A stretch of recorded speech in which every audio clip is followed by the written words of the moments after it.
A concept is the essence of your design, the driver behind all of your design moves, and it's your entire project distilled into a single idea. Today, I'm going to show you the process for developing the concept for a library renovation that we're currently working on in my office.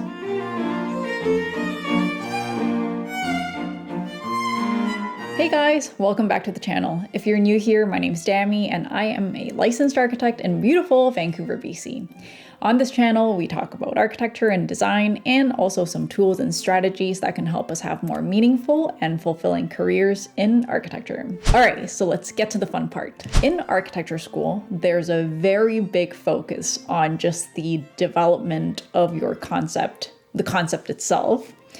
And so your project might be a building, but it could also be an art piece or a piece of furniture, as long as it helps reinforce your concept. But when you're working on real projects, the concept itself is, of course, very important, but the importance actually comes from its use and the fact that it's really a design tool for all the millions of decisions you have to make on any single project.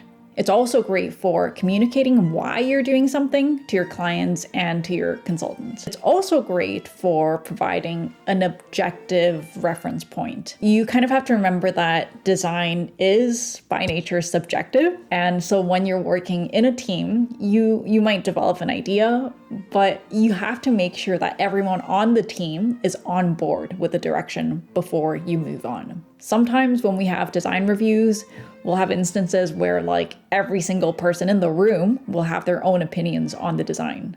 So in situations like this, it's really helpful to look back at the concept and say, this approach makes sense because it reinforces the concept this way, rather than saying like, well, I think this looks better. In this video, I'm going to show you the process for developing the concept itself. And in the next video, I'm going to show you how to use that concept to develop the design.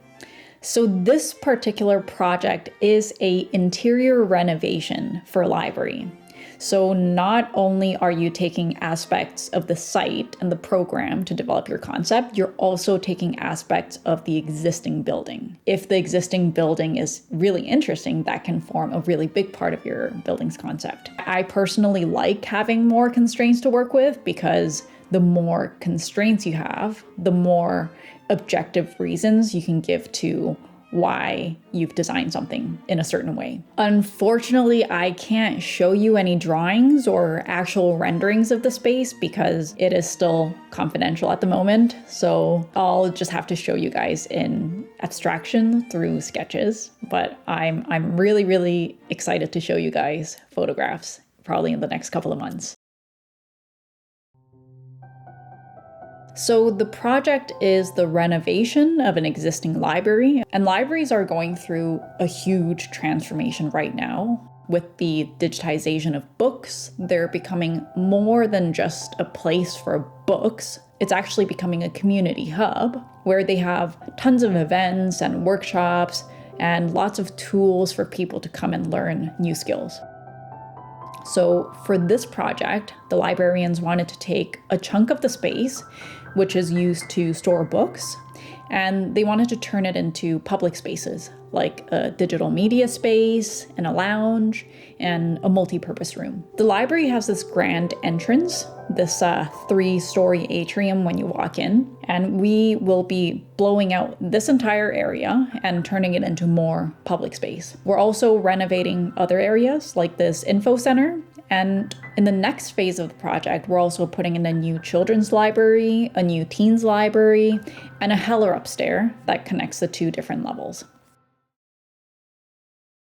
The first step to any design process is gathering and analyzing all of the data on your project. So usually you can divide the research into 3 categories: the client or the design brief, the site, and the building typology. The client usually includes information about the client and the building requirements, the accommodation, the construction budget, and the site will have information about the neighborhood or the climate, the orientation, views, access, context, history, use, etc., etc. And the building typology is, of course, the type and use. And in our case, it's the library. So the client for us was the city of who is paying for the project, but the librarians are actually our real clients. They're the ones using the space, and they're the ones who know what works and what doesn't work. So the very first step of every design process is not developing the concept, and it's not even trying to understand what the client wants. It's actually helping the client discover and understand what they want. You like cheesecake. I don't like cheesecake. You like cheesecake. Oh, I guess I do like cheesecake. Have you ever seen Star Wars? What? Obi-Wan Kenobi is talking this Imperial guards and he's just making them repeating this sentence all the time. These aren't the droids you're looking for. These aren't the droids we're looking for. He can go about his business. Have you ever seen that? Have you ever seen Star Wars? Okay. Usually you need to come in as the expert and inform them on the best practices of that particular building typology. For us, a lot of that was collecting a bunch of precedents from our last project and from projects from other firms, and also giving them a sense of where libraries are headed in the future and what kind of programs can kind of future-proof the library. I think libraries are one of the most interesting typologies. I'm probably a little bit biased because I did do my master's thesis on libraries and library renovations, but it's a typology that's a direct reflection of society's relationship with information and knowledge. For example, during the Dark Ages, libraries were just repositories for books. The books would literally be chained to the desks. It would only be accessible to a few people who could read. And now there's less focus on physical books, and there's more focus on the services and the real social interactions. They're providing big open spaces rather than small reading nooks. If you're interested in libraries, I would highly, highly recommend the book Library at Night. It's just a beautifully written book on the history and the meaning behind libraries. I'll leave the link in the description below. And I also think librarians are some of the most interesting people and like the best clients. They're very organized, they're very articulated, and they would consolidate and gather the comments, and we get proper, timely feedback, all typed up in a Word document. During this process, we held discovery sessions where we tried to get as much input as possible from the librarians on how they envision the space. We heard things like they want a flexible and adaptable space, accessible and inclusive for everyone, a space that inspires to create, a space to collaborate, a space for intergenerational connections, a space that accommodates the different user activities, flexible spaces, and a space that celebrates the diversity of the community. The library is located in a neighborhood where the population is 62% immigrants, with only 45% of the residents actually speaking English at home. The other thing we notice is that the building's located in a very, very dense area.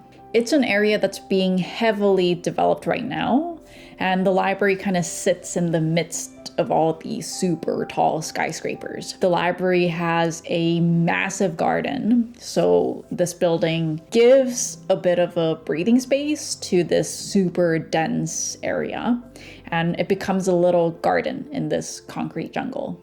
At the scale of the building, this also reflects the nature of the library. We have all of these super dense programs, and we also have this tall 3-story atrium that has this solid void relationship. So one of the strategies that I like to use in coming up with the concept is looking at the information and trying to relate aspects of it back to an original source.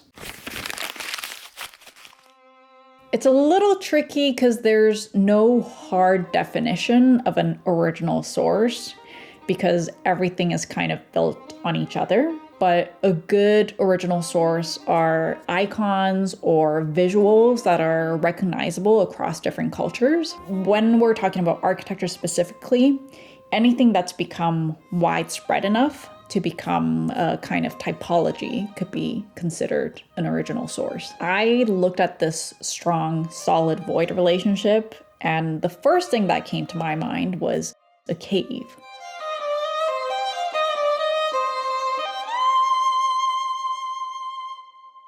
There's a lot of interesting material tones that we could pull from this, but I scrapped this idea pretty quickly because it didn't really work at a programmatic or functional level. So going back to the analysis, they also kept talking about their desire to build a community hub and to bring Indigenous identity into the space.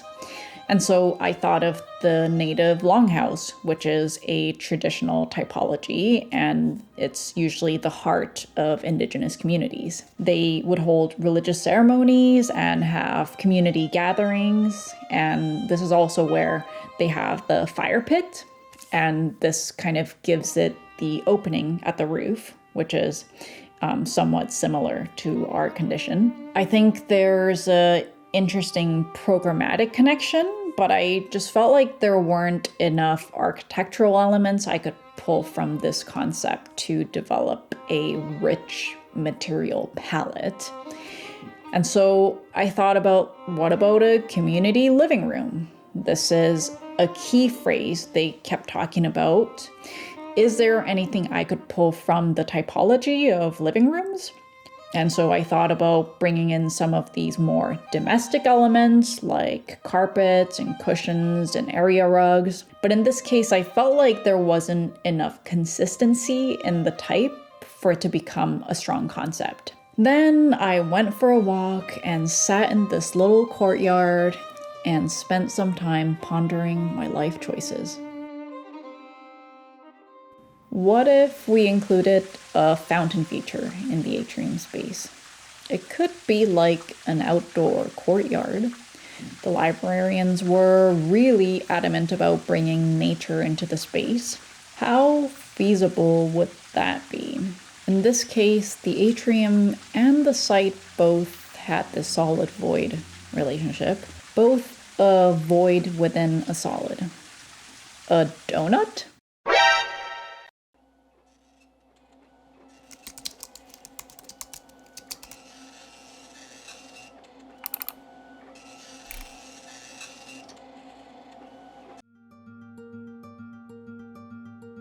The courtyard is a design trend that is universal across different cultures and throughout history, and it's a design element that hasn't really gone out of style, while a lot of design trends have come and gone based on changes in living styles. They were originally conceived to control the microclimatic conditions within buildings, but their functions have evolved over time, being used for social activities like cooking, washing, sleeping, gathering, or socializing. This seemed to fit perfectly with the atrium of the library, which is a space that connects a lot of these different, distinct functions together and serves as the main circulation corridor. The courtyard works on a programmatic level, it works on a physical level, it works on a contextual level, and at a material level, it creates an interesting material palette, and it will feed into all of the different areas and elements of the project. So this is one of the strategies that I use to develop a concept. And of course, the process looks pretty different based on the project because each project is unique. One thing that is consistent throughout all the design phases and all projects is how much we look for inspiration from other sources. I used to think that good ideas come from deep inside your head, because I didn't want to accidentally copy something that I'd seen on the internet. But you know what? There's no original creations. Everything is basically a different iteration of another thing. When you think of the romantic image of an architect, you think of them drawing day and night on their drafting board, coming up with these crazy, brilliant ideas. But in reality, a huge chunk of our time is actually spent looking at books, magazines, and the internet for inspiration. The internet, if you know how to use it properly, is really like the best place for creating connections and serendipitous connections. Anyways, I hope that was interesting for you guys. I presented this concept to the team and to the client, and they were on board. So in the next video, I'm going to talk about how you can translate some of these concepts into the design and how you can use this to drive every little decision in your project. If you enjoyed this video, please give me a thumbs up and let me know if you have any questions, and let me know if you have any other strategies that you like to use for developing concepts. Bye, see you in the next video.